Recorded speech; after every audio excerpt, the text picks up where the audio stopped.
According to the Federal Drug Administration, 90% of the people in the world use caffeine in one form or another. In the United States, caffeine has become such a part of our daily lives that it is very difficult to avoid it.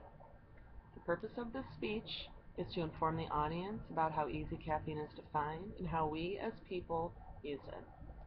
I will also discuss some of the less known uses for caffeine as well as a few of the negative uses. Three main points that I will discuss during this speech are caffeine facts, how caffeine is used, and possible health issues related to using caffeine. The word caffeine is derived from the French word café, meaning coffee. Caffeine is a psychoactive drug that means that it can alter moods and distort perceptions, which is not necessarily a bad thing. As a tired person drinks caffeine, they immediately become more energetic and focused. According to an article by Jane E. Brody, caffeine can lower the risk of Parkinson's disease and diabetes. According to the BBC, there may even be some preventive capabilities of caffeine in relation to Alzheimer's. Alzheimer's disease can be correlated to high cholesterol. Cholesterol can weaken the filter in the brain that blocks harmful chemicals. Drinking caffeine can strengthen these filters enough to counter the effects of high cholesterol. While these are not the most known uses for caffeine, there are many everyday uses for caffeine that are much more common.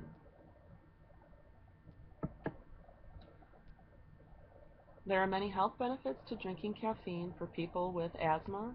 It helps reduce respiratory muscle fatigue. People that suffer from gallbladder disease, it helps reduce the risk of developing gallstones. Attention deficit hyperactivity disorder. Most people with ADHD react to the exact opposite of most stimulants.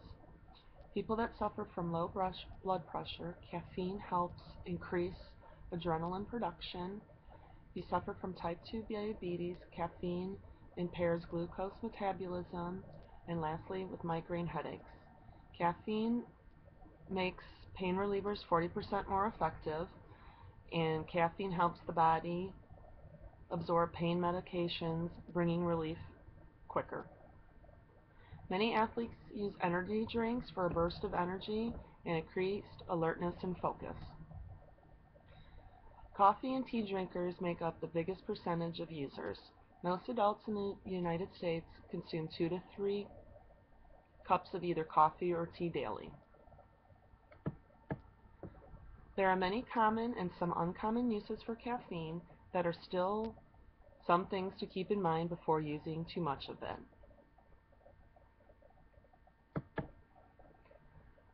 Possible health issues related to using caffeine. Excessive use of caffeine is 400 milligrams or more on a daily basis. Excessive use can cause an addiction, which your body cannot live a day without it. Some people suffer from severe headaches, and the body is less energetic and unfocused. 2. Excessive use of caffeine can also cause loss of sleep. It can become difficult to sleep, and with lack of sleep, it weakens the immune system, and you have the inability to stay focused and on task.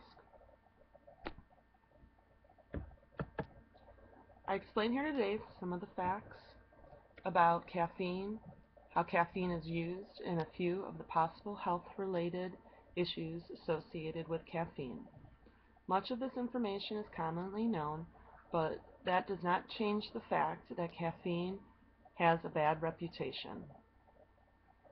The FDA saying that 90% of the world consumes caffeine every day was not a surprise to me, and I hope it was not a surprise to you.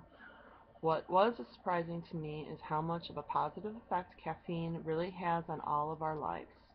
Remember that the next time you buy that double espresso just right before class.